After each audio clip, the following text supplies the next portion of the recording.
नमस्कार दोस्तों, welcome to my YouTube channel exam अध्ययन। अभी हम दैनिक भास्कर का एडिटोरियल देख रहे हैं, जिसमें बताया गया है कि निर्यात के लिए जितना करना था हम उतना नहीं कर पाए। इससे संबंधित लेख है। इसको अभय कुमार दुबे लिखते हैं, जो कि लेखक CSDS और अम्बेडकर विश्वविद्यालय में प्रोफेसर रह चुके हैं। इतिहास बताता है कि बुश सीनियर के ज़माने में अमेरिका ने अपने सुपर 301 कानून के तहत सुपर 301 कानून के तहत भारत पर टैरिफ लगाने की धमकी दी थी। इससे भारत अमेरिकी संबंधों में टूट का खतरा पैदा हो गया था। प्रधानमंत्री राजीव गांधी ने अमेरिका के सामने झुकने से इनकार कर दिया। यह रस्साकसी कुछ दिनों जारी रही और फिर एक दिन अमेरिका ने चुपचाप टैरिफ की धमकी वापस ले ली थी। जाहिर है, आज परिस्थितियां बदली हुई हैं। भारतीय अर्थव्यवस्था उन दिनों वैश्विक अर्थव्यवस्था से जुड़ी हुई नहीं थी और अमेरिका पर निर्यात निर्भरता भी काफ़ी कम थी। लेकिन सवाल यह है कि आज हमारी अर्थव्यवस्था में कौन सी कमजोरियां हैं। कहना न होगा कि हमारी अर्थव्यवस्था प्रगति की संभावनाओं से संपन्न है, पर ये संभावना भविष्य के गर्भ में वर्तमान तो चुनौतियों से भरा है। सरकार, उसके थिंक टैंक और समर्थक जिन आंकड़ों के आईने में अर्थव्यवस्था को दुनिया के पैमाने पर ऊंचाइयां नापते दिखाना चाहते हैं, उनकी कमजोरी ऊपरी परत को रचने पर ही साफ हो जाती है। मसलन कहा जाता है कि भारत के सेवा क्षेत्र से निर्यात जैसे IT के मामले में शानदार कामयाबी हासिल की है, लेकिन ग्लोबल ट्रेड में भारत का हिस्सा 4.6%। यही हालात माल और वस्तुओं के निर्यात की है। ग्लोबल ट्रेड का वह 2% से भी कम है।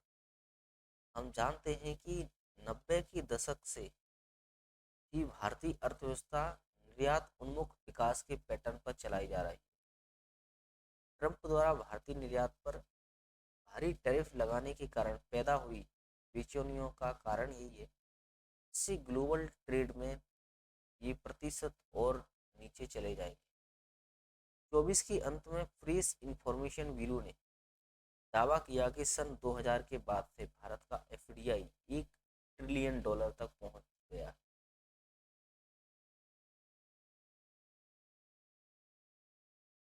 यह सुनने में चाहे जितना आकर्षक लगे, लेकिन यह ग्लोबल FDI का केवल 2.5% ही है।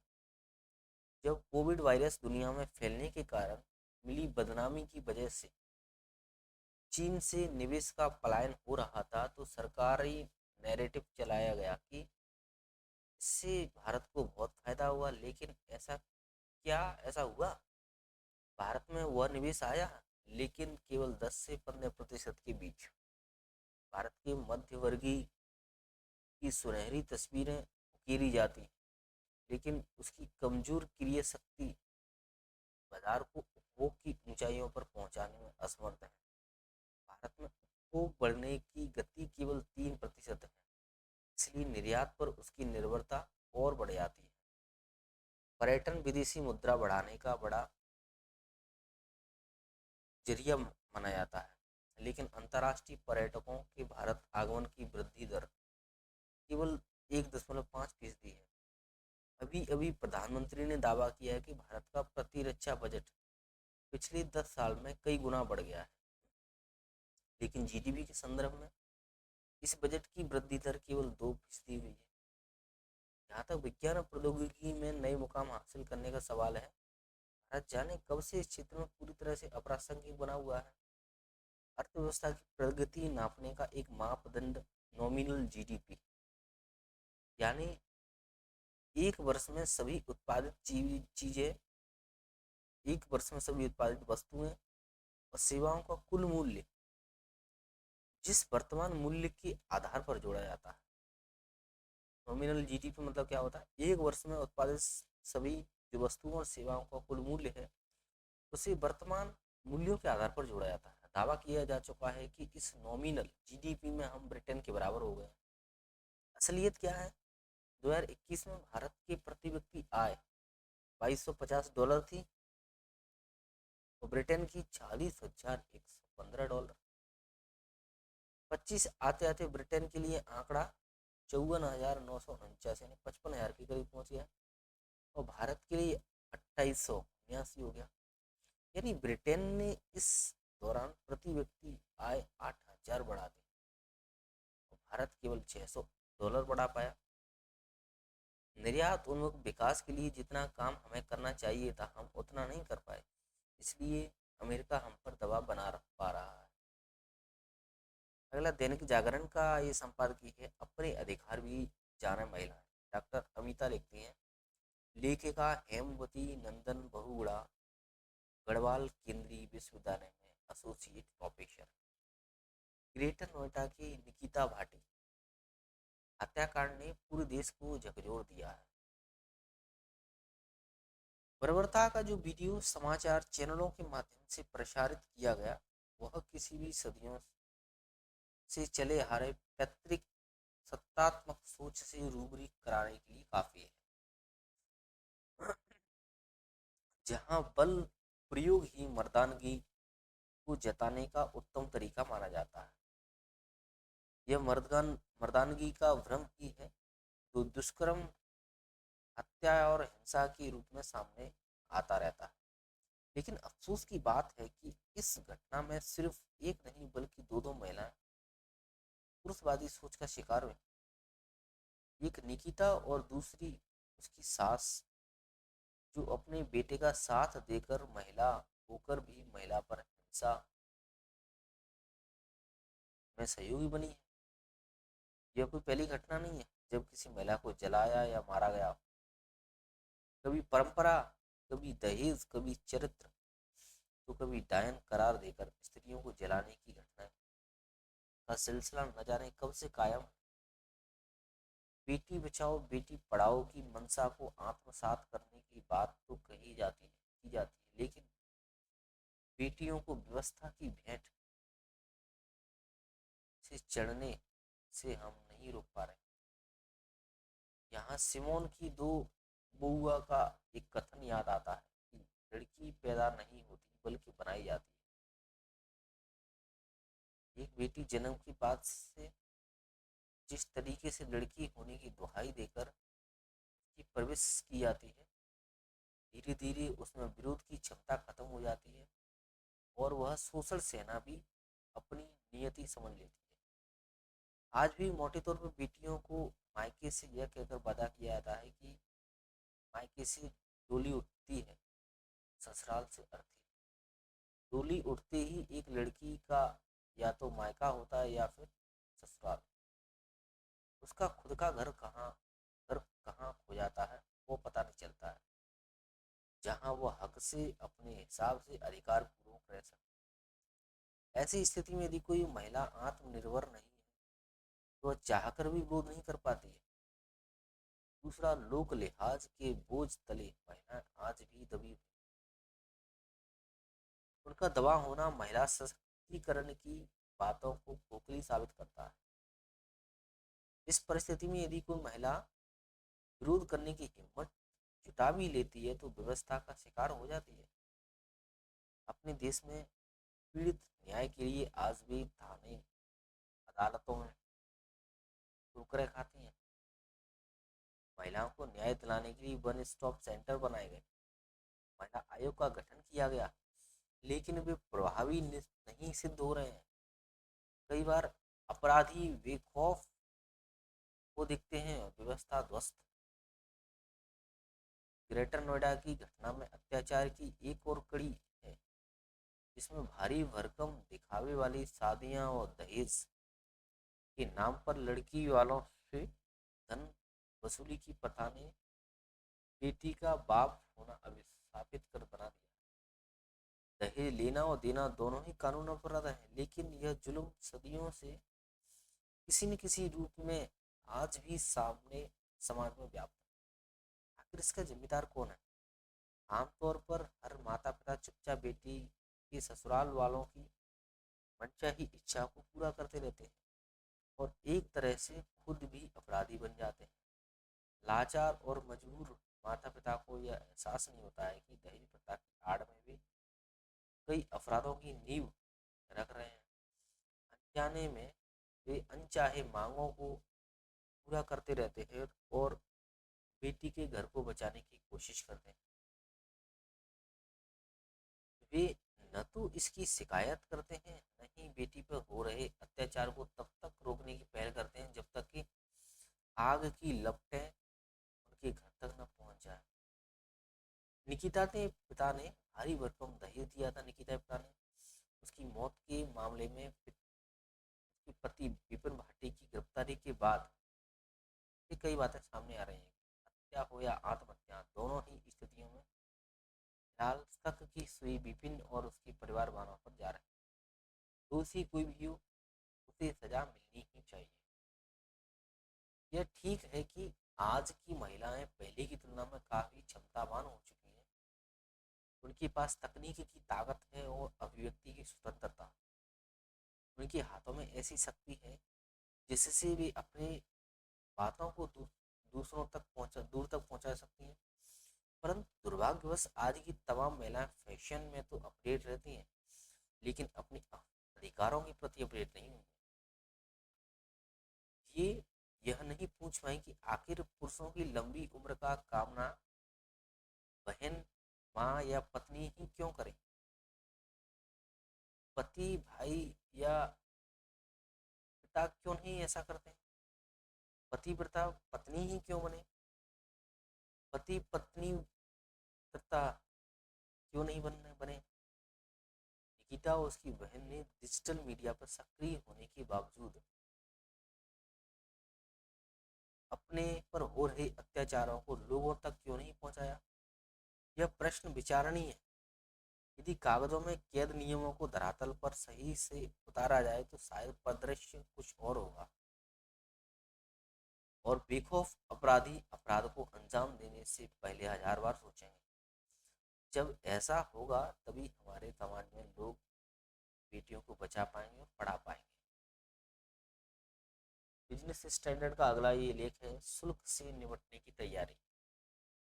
अमेरिका ने भारतीय निर्यात पर शुल्क दरों को बढ़ा करके 50% कर दिया है। इसमें 25% का वह अतिरिक्त शुल्क शामिल है जो भारत द्वारा रूस से तेल खरीदने का कारण जुर्माने के तौर पर लगाया गया है और भारत अपने निर्यात का करीब 20% अमेरिका को करता है। ऐसे में निर्यातकों पर इसका गहरा असर होगा। अनुमानों के मुताबिक भारत से अमेरिका को होने वाले निर्यात का 66% हिस्सा ऐसा है जिस पर 55% शुल्क लगेगा, 50% शुल्क लगेगा। इससे रतन, आभूषण, कपड़ा, परिवहन, स्वास्थ्य से कृषि उत्पाद प्रभावित होंगे। ऊंची शुल्क दरें भारतीय निर्यात को अन्य देशों की तुलना में गैर प्रतिस्पर्धी बनाने। गत वित्त वर्ष में भारत ने अमेरिका को 86.5 अरब डॉलर मूल्य की वस्तु निर्यात की थी। इस दौरान भारत को 41 अरब डॉलर का अधिशेष हासिल हुआ था। अगर दरें इस स्तर पर बनी रहती हैं तो इन आंकड़ों में भारी बदलाव आएगा और भारत को इसके गंभीर परिणाम भुगतने। अमेरिकी राष्ट्रपति डोनाल्ड ट्रंप ने भी कहा है कि अतिरिक्त शुल्क दरें उन देशों पर लागू की जाएंगी जिन्होंने अमेरिकी टेक कंपनियों के लिए भेदभाव वाले नियम बना रखे। उन्होंने चिप की आपूर्ति सीमित करने की बात की थी। यह बात भारत को प्रभावित करेगी। अब जबकि भारत कठिन हालात से दो चार है तो हमारे पास क्या विकल्प है। सबसे महत्वपूर्ण बात है कि हमें अमेरिका के साथ बातचीत रखनी चाहिए। हाल ही में दोनों देशों के बीच जहां वार्ता हुई वह बताती है कि संचार के दरवाजे खुले हुए हैं। यह प्रक्रिया जारी रहनी चाहिए। भारत द्वारा रूसी तेल आयात करने पर अतिरिक्त शुल्क लागू करना यह दिखाता है कि ट्रंप शुल्क दरों का इस्तेमाल भू राजनीतिक लक्ष्य पाने के लिए किया जा रहा है। यह गलत रणनीति है, लेकिन भारत को इसका शिकार होने से बचने का प्रयास करना होगा। जैसा कि हम पहले भी कह चुके हैं कि रूसी तेल पर रियायत काफ़ी कम हो चुकी है।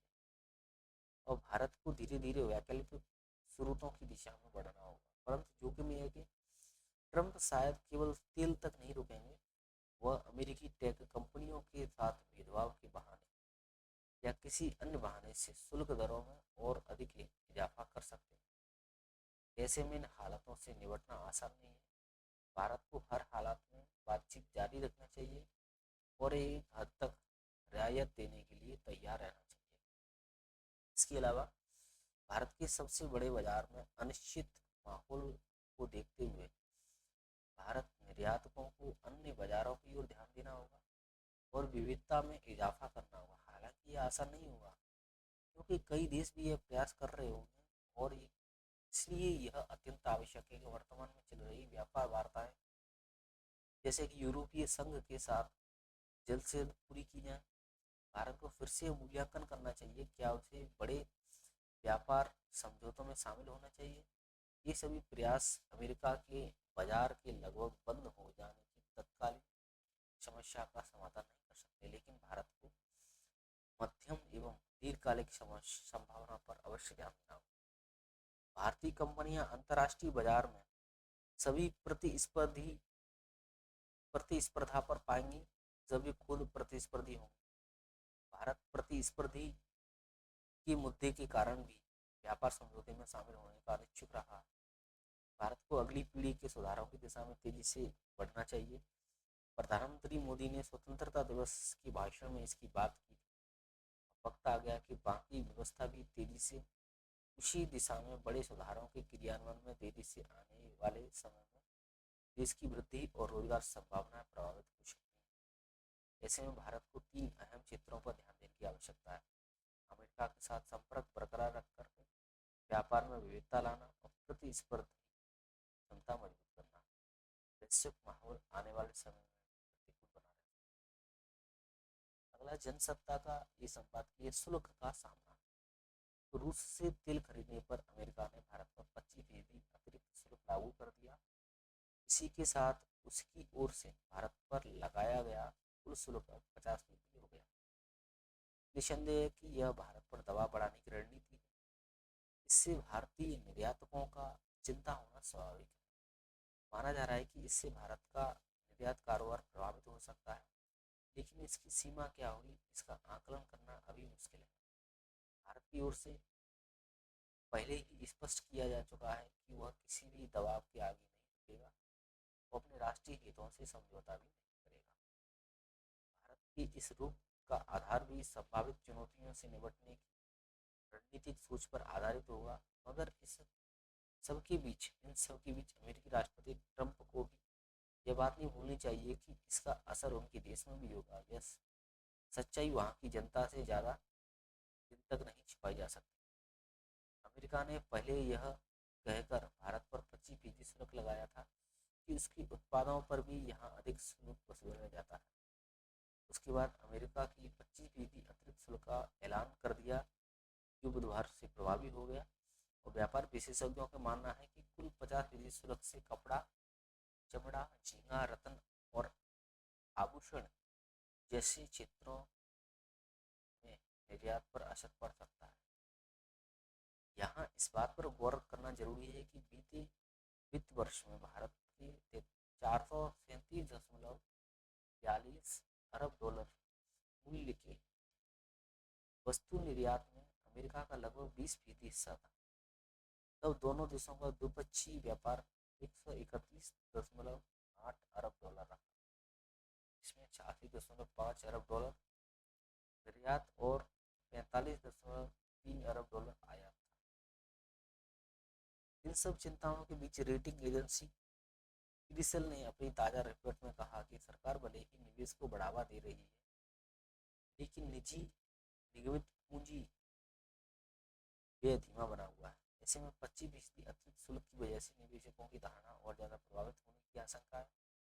हालांकि फ्री ट्रेड एग्रीमेंट है, मुक्त व्यापार समझौतों में शुल्क बाधाओं को कम कर पूर्वानुमानित व्यापार नीतियों को स्थापित करके निवेशक का विश्वास बढ़ाया जा सकता है। ऐसे में साफ है कि सरकार को शुल्क की चुनौतियों से निपटने के लिए समय रहते प्रभावी कदम उठाने होंगे। विशेषज्ञों की माने तो निर्यातकों को वित्तीय प्रोत्साहन देने होंगे, प्रतिस्पर्धी मजबूत करने और घरेलू खपत बढ़ाने के उपायों के साथ साथ व्यापार के वैकल्पिक विदेशी बाजारों की तलाश तेज करनी होगी।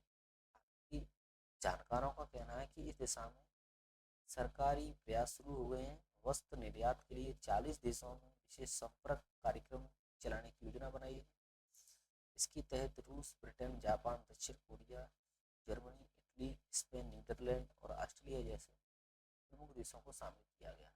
इसके अलावा वाणिज्य मंत्रालय नए विदेशी बाजारों में निर्यात को बढ़ावा देने के तरीकों पर चर्चा के लिए जल्द रसायन, रत्न, आभूषण सहित विभिन्न क्षेत्रों में निर्यातकों के साथ बैठने पर विचार कर रहा है।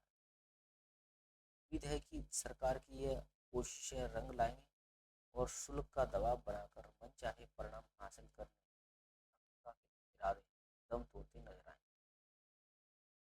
सामाजिक दायित्व की राह में चुनौतियां, अजय जोशी लिखते हैं। भारत में सामाजिक कल्याण की अवधारणा प्राचीन काल से हो रही है। सामाजिक कल्याण की अवधारणा, लोग एक दूसरे की मदद के लिए आगे आते रहते हैं। वर्तमान दौर में भी इसकी प्रासंगिकता बनी। व्यवसाय समाज का महत्वपूर्ण अंग है, इसलिए व्यवसाय प्रतिष्ठानों से भी समाज कल्याण में योगदान की अपेक्षा की जाती है। देश में अधिकांश व्यावसायिक कार्य निगमित या कंपनी स्वरूप में होते हैं, उनकी भी कुछ सामाजिक उत्तरदायित्व बनते हैं। इस उद्देश्य की पूर्ति के लिए कंपनी अधिनियम 2013 में निगमित सामाजिक उत्तरदायित्व की अवधारणा को सम्मिलित किया गया। इस अधिनियम की धारा 135 में निगमित सामाजिक उत्तरदायित्व यानी CSR से जुड़े प्रावधान किए गए थे और कहा गया कि कंपनी जिसकी कुल संपत्ति 500 करोड़ रुपए या उससे अधिक है और 1000 करोड़ रुपए या अधिक का कारोबार कर पा रही है, कंपनी जिसकी कुल संपत्ति कितनी है, 500 करोड़ रुपए या उससे अधिक है और 1000 करोड़ या उससे अधिक का व्यापार कर रही है, तो उसी इस अधिनियम की अनुसूची 7 में सम्मिलित सामाजिक कल्याण की विभिन्न गतिविधियों से अपनी आय का 2% खर्च करना होगा। इन प्रावधानों में व्यवस्था भी की गई थी कंपनी की ओर से नियुक्त एक समिति निगमित सामाजिक उत्तरदायित्व के लिए नीतियां तैयार करेगी और उनका क्रियान्वयन की निगरानी करेगी। निगमित सामाजिक उत्तरदायित्व के अंतर्गत जो कार्य किए जा सकते, शिक्षा, स्वास्थ्य, गरीबी उन्मूलन, महिला सशक्तिकरण, ग्रामीण विकास जैसे सामाजिक मसलों के समाधान में योगदान और पर्यावरण संरक्षण, प्रदूषण नियंत्रण, ऊर्जा क्षमता और प्राकृतिक संसाधनों का संरक्षण आदि शामिल। देखो, निगमित सामाजिक उत्तरदायित्व के अंतर्गत जो कार्य किए कौन कौन से होते हैं? शिक्षा, स्वास्थ्य, गरीबी, महिला सशक्तिकरण और ग्रामीण विकास जैसे सामाजिक मसले के समाधान में योगदान और पर्यावरण संरक्षण, प्रदूषण नियंत्रण, ऊर्जा दक्षता और प्राकृतिक संसाधनों का संरक्षण आदि शामिल है। इसमें निष्पक्ष व्यापार प्रथाओं को अपनाने और कर्मचारियों के अधिकारों का सम्मान करने और समुदाय के आर्थिक विकास में योगदान करने वाली क्रिया भी सम्मिलित से कंपनी की साख बेहतर होती है, ग्राहकों एवं निवेशकों का उस पर विश्वास बढ़ता है। सामाजिक उत्तरदायित्व के तहत निगमित संस्थाओं को अपने कर्मचारियों, हितधारकों, ग्राहकों, शेयरधारकों, समुदाय, परिवार के हितों को पूरा करने के लिए बाध्य किया जाता है। इसके साथ साथ स्थानीय समुदाय या समाज की बेहतरी के लिए कार्य करने का प्रावधान होता है। संयुक्त राष्ट्र औद्योगिक विकास संगठन, संयुक्त राष्ट्र औद्योगिक विकास संगठन की अवधारणा को व्यवसाय प्रबंधन रणनीति के रूप में मानता है। इसके तहत निगमित संस्थाएं अपनी नियमित दिन प्रतिदिन की परिचालन गतिविधियों और अन्य कार्यों में सामाजिक कल्याण के विभिन्न कार्यों को संचालित करती हैं। यह सामाजिक, पर्यावरण और आर्थिक आवश्यकताओं के बीच संतुलन बनाने का एक तरीका है। भारत में निगमित सामाजिक उत्तरदायित्व को महत्वपूर्ण माना गया है। देश में कंपनियों की ओर से इस कार्य पर वित्त वर्ष 22-23 में 15,524 करोड़ रुपए खर्च किए गए। 23-24 में 17,967 करोड़ रुपए खर्च किए गए। यह 98% कंपनियों ने अपनी CSR राशि खर्च की और करीब आधी कंपनियों ने नियमानुसार निर्धारित व्यय से अधिक खर्च किया। सार्वजनिक क्षेत्रों के निगमों PSU ने भी वित्त वर्ष 2022-23 की तुलना में अपने CSR में 19% की वृद्धि की और CSR में सर्वाधिक खर्च 1104 करोड़ रुपए शिक्षा पर खर्च किया गया। महाराष्ट्र, राजस्थान, तमिलनाडु CSR निधि के शीर्ष 3 प्राप्तकर्ता थे। महाराष्ट्र, राजस्थान, तमिलनाडु। शीर्ष 10 राज्यों में कुल CSR व्यय का 60% हिस्सा खर्च किया गया। निगमित सामाजिक उत्तरदायित्व में सरकार की भूमिका भी अहम है। सरकार विभिन्न माध्यमों से CSR को बढ़ावा देने में सहयोग करती है। इस क्षेत्र में सरकार की भूमिका को बढ़ाने वाले अग्रणी देशों में ब्रिटेन भी है, जहाँ सरकार सामाजिक दायित्व की देखरेख और इसे प्रोत्साहित करने के लिए एक राज्य मंत्री भी नियुक्त किया है। सरकारें CSR गतिविधियों के लिए नियामक ढांचा प्रदान करती है, अनुपालन की निगरानी करती है, जिससे इन कार्यों में सुधार होता है। सरकारें अनुदान जैसे प्रोत्साहन प्रदान करके CSR गतिविधियों को बढ़ावा देती है ताकि कंपनियों पर वित्तीय बोझ कम हो सके। इसके अलावा सरकारें व्यावसायिक प्रतिष्ठानों के साथ मिलकर सामाजिक उद्देश्यों की रक्षा और उनको बढ़ावा देने के लिए सहयोग करती है। CSR के महत्व के बारे में जागरूकता बढ़ाने के लिए समय समय पर सरकार की ओर से दिशा निर्देश दिए जाते हैं और CSR की परियोजना को पूरा करने के लिए वित्तीय प्रोत्साहन भी दिया जाता है। सार्वजनिक क्षेत्र की उपक्रमों या PSU के द्वारा विश्वविद्यालय और अनुसंधान संस्थानों को वित्तीय और अन्य रूप में सहयोग प्रदान किया जाता है। इतना सब कुछ होते हुए भी निगमित सामाजिक उत्तरदायित्व को पूरा करने में कुछ समस्या भी आती है। जैसे देखा गया है कि CSR खर्च कुछ विकसित राज्यों जैसे महाराष्ट्र, तमिलनाडु, गुजरात आदि में केंद्रित है, जबकि कम विकसित क्षेत्रों में अपेक्षाकृत कम खर्च होता है। कई निगमित संस्थाएं अपनी CSR गतिविधियों की विस्तृत जानकारी नहीं देती हैं। कुछ तो इसे केवल एक कानूनी आवश्यकता के रूप में देखती हैं और वास्तविक लक्ष्य हासिल करने के बजाय अपनी साख के विस्तार के लिए इसका उपयोग करते हैं।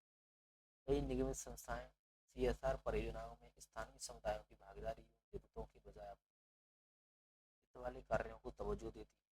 कुछ कंपनियां सामाजिक और पर्यावरणीय लाभों को मापने के लिए स्पष्ट लक्ष्य और संकेतक स्थापित नहीं करते, जिससे यह निर्धारण मुश्किल हो जाता है क्या CSR निवेश का वांछित प्रभाव पड़ रहा है या नहीं। उभरते बाजारों में काम करने वाली कंपनियों के लिए निगमित सामाजिक उत्तरदायित्व को लागू करना अधिक चुनौतीपूर्ण हो सकता है, क्योंकि इन बाजारों में अक्सर शासन व्यवस्था और बुनियादी ढांचे की कमी होती है। कुछ तो CSR गतिविधियों में शामिल होने का दिखावा करते हैं, लेकिन वास्तव में अपनी गतिविधियों के बारे में पर्याप्त जानकारी प्रदान नहीं करते। इससे हितधारकों का आकलन करना मुश्किल हो जाता है कि क्या कंपनी वास्तव में सामाजिक रूप से उत्तरदायित्व है, जिम्मेदार है या निर्वाह कर रही है। कुछ निगमित संस्थाएं दीर्घकालिक सामाजिक और पर्यावरणीय लाभों के बजाय अल्पकालिक वित्तीय लाभों पर अधिक ध्यान केंद्रित करती हैं। CSR पहलों के अंतर्गत आने वाली गतिविधियों सब चुनौतियों के बावजूद CSR का एक महत्वपूर्ण अवधारणा है कि जो कंपनियां को सामाजिक और पर्यावरणीय रूप से जिम्मेदार तरीके से काम करने के लिए प्रोत्साहित करते हैं। कंपनियां सभी हितधारकों को मिलजुल करके इस प्रकार की नीतियों और योजनाओं का निर्माण तथा क्रियान्वयन करना चाहिए, जिनसे निगमित सामाजिक उत्तरदायित्व की पूर्ति की दृष्टि से सार्थक और जन उपयोगी कार्य किए जा सके। सरकारों को भी CSR पहलों को बढ़ावा देने तथा कंपनियों को सामाजिक और पर्यावरण रूप से जिम्मेदार तरीके से काम करने के लिए प्रोत्साहित करने के वास्ते नीतियों और विनियमों को प्रभावी ढंग से लागू करना चाहिए। प्रयासों से कंपनी सही मायनों में निगमित और सामाजिक दायित्व का निर्वाह कर सकती है और समाज तथा राष्ट्र के विकास में अपना अहम योगदान दे सकती है। लाइव हिंदुस्तान.com का ये संपादकीय भारतीय व्यापार वरिष्ठ अर्थशास्त्री। अमेरिका भेजे जाने वाले ज्यादातर भारतीय उत्पादों 50 सीमा शुल्क के दायरे में आ गए। फार्मास्यूटिकल्स और इलेक्ट्रॉनिक उत्पाद मूलतः मोबाइल बेशक अभी टैरिफ फ्री हैं, लेकिन कुल व्यापार में इनकी हिस्सेदारी तकरीबन 25% है, क्योंकि नई शुल्क वृद्धि का असर रत्न आभूषण, कपड़ा, प्रधान सामग्री उत्पाद, कालीन, फर्नीचर जैसे प्रमुख क्षेत्रों पर पड़ना था। इसलिए माना जा रहा है कि ट्रंप की टैरिफ $45 अरब से अधिक के भारतीय निर्यातों पर खतरा मंडराने लगा है। इस टैरिफ नीति के दो गंभीर असर होंगे। पहला, हमारा निर्यात घट जाएगा, इससे हमारा व्यापार घाटा भी प्रभावित होगा।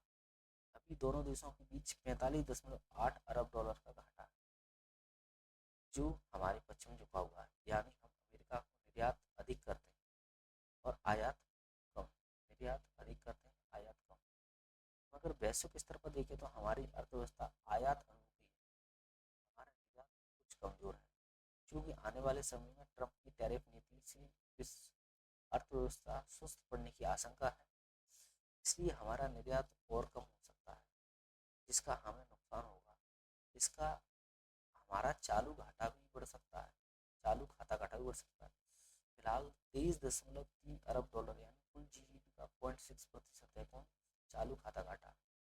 इस खाता की बढ़ना चिंता की बात होगी, क्योंकि इससे हमारा विकास प्रभावित होगा।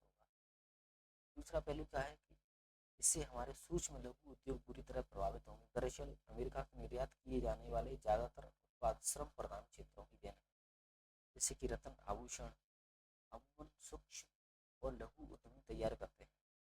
इसका कुल निर्यात में 10 से 12% का योगदान है।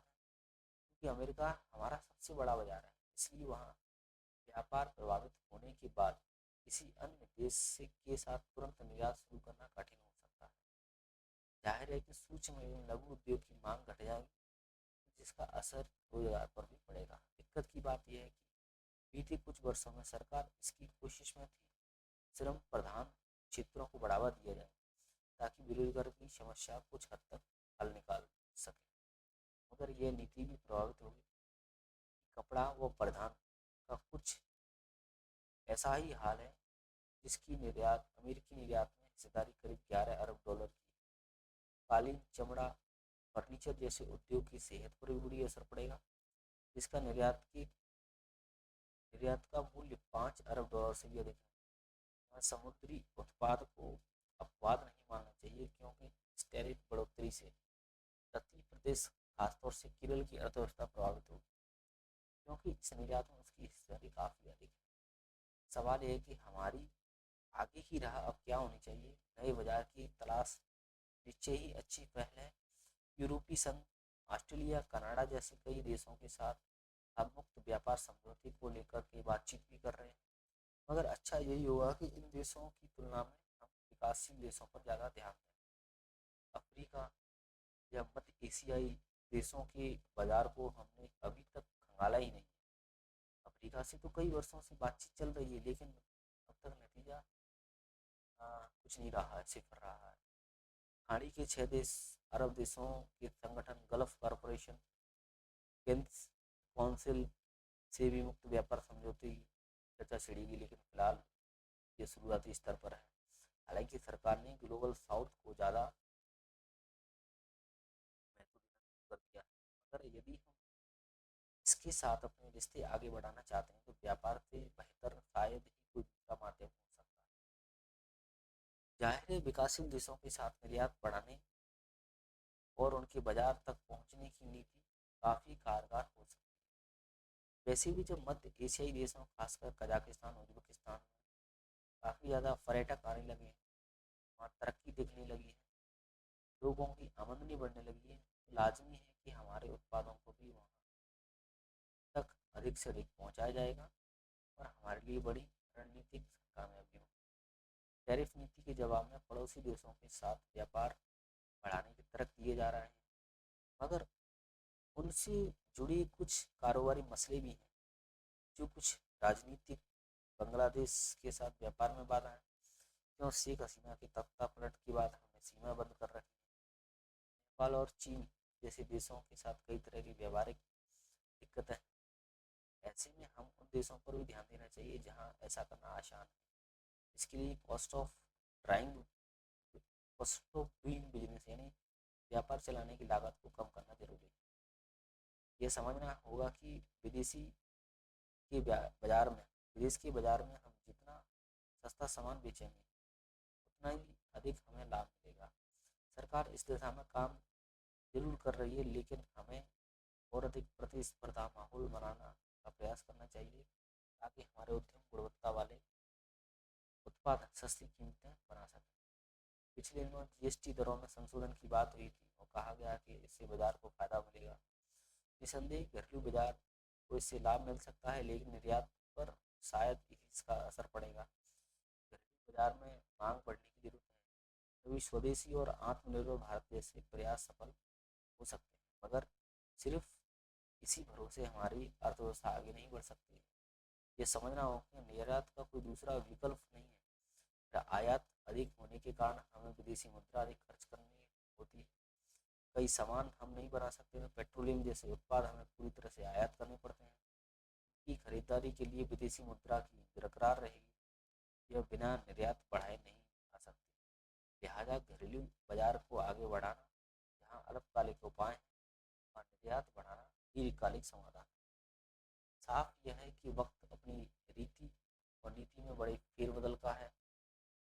अब वहाँ तक हम आर्थिक और राजनीतिक दोनों मामलों में अमेरिका केंद्रित थे। ट्रंप ने यह टैरिफ थोपकर हमें ये मौका दिया है कि हम अब नए दोस्त ढूंढें और अपनी नीतियों को नया रूप दें। इससे हमें कई ज़्यादा फायदा मिलेगा। कोई भी देश नीतिगत मामलों में जितना अधिक स्वतंत्र होता है, उससे आगे बढ़ने की उतनी संभावना बनी रहती है। हमें भी इसी नीति पर आगे बढ़ना चाहिए। हिमालय के हादसे बता रहे पहाड़ों पर सब ठीक नहीं है। मोहम्मद फारूक आजम, प्रोफेसर आईआईटी इंदौर। शाश्वत सान्याल। जम्मू कश्मीर में बारिश ने 5 दशकों का रिकॉर्ड तोड़ दिया। मंगलवार को वैष्णो देवी यात्रा पर मार्ग मार्ग पर हुए भूस्खलन में 30 से भी अधिक लोग मारे जाने की सूचना है। राज्य के कई इलाकों में बादल फटने और बाढ़ से तबाही का आलम है। इसके पहले उत्तराखंड के उत्तरकाशी जिले में 5 अगस्त को अचानक आई बाढ़ में धराली के कई मकान और हरसिल स्थित सैन्य शिविर बह गए। यह कोई पहली घटना नहीं है। हिंदू कुश हिमालय क्षेत्र पहले भी इस तरह की आपदाओं की गवा रहा है। नेपाल की निमी घाटी की तिलगाम में 15 मई को आई विनाशकारी बाढ़ और 8 जुलाई को रसुआ में छोटी कोसी नदी घाटी में हिम झील के फटने से आई बाढ़ इसके उदाहरण। पिछले पखवाड़े भी बादल फटने के और लगातार भारी वर्षा के कारण जम्मू कश्मीर के किश्तवाड़ जिले में अभूतपूर्व बाढ़ आई है। चिनाब नदी के किनारे बसे अनेक गांव इसमें डूब गए। इस घटना ने भी दर्जनों लोगों की जान बचाई और हजारों लोग विस्थापित हो गए। पुल, सड़क और जल विद्युत केंद्र भी बह गए। ये तमाम आपदाएं हिमालय इलाकों में अनेक प्रकार के खतरों का संवेदनशीलता की इशारा करती हैं। और अत्यधिक वर्षा पहाड़ी नाजुक ढलानों और बाढ़ प्रवण घाटियों में निर्माण गतिविधियों के प्रति सावधान रहते हैं। और साफ है कि इन इलाकों में एक ऐसा तंत्र होना चाहिए जो एक साथ भारी वर्षा, भूस्खलन, हिम झीलों के टूटने और परमाफ्रॉस्ट और ग्लेशियर के पिघलने से पैदा होने वाली जोखिमों का मूल्यांकन करें और उनकी जटिल अंतर्क्रियाओं पर भी विचार करें। हिंदू कुश हिमालय के ग्लेशियर भयानक रूप से पिघल रहे हैं। इसके कारण इन क्षेत्रों की नदियों की धाराएं भी बदल रही हैं। इन नाजुक परिस्थितियों में ये सब क्रायोस्फेरिक क्रायोस्फेरिक टाइम बम बन गए हैं, जो मुख्य रूप से परमफ्रॉस्ट की तेजी से पिघलने से बनते हैं। कार्बन डाइऑक्साइड और मीथेन जैसे शक्तिशाली ग्रीन हाउस गैस के रूप में संग्रहित कार्बन का उत्सर्जन करते हैं। यह उत्सर्जन वैश्विक तापमान वृद्धि को तीव्र करता है। ये झीलें भूस्खलन, भूकंप, भारी वर्षा या हिमस्खलन के कारण अचानक और विनाशकारी बाढ़ के लिए सर्वाधिक जिम्मेदार है। 2 साल पहले 3 अक्टूबर 2023 को सिक्किम में आई आपदा इसका ज्वलंत उदाहरण है। यह आपदा हिंदू कुश क्षेत्र में महत्वपूर्ण परमाफ्रोस्ट की अनदेखी को उजागर करता है। आर्कटिक क्षेत्र में परमाफ्रोस्ट का व्यापक अध्ययन हो चुका है, क्योंकि हिंदू कुश क्षेत्र में इसके पिघलने की ओर ध्यान गया है।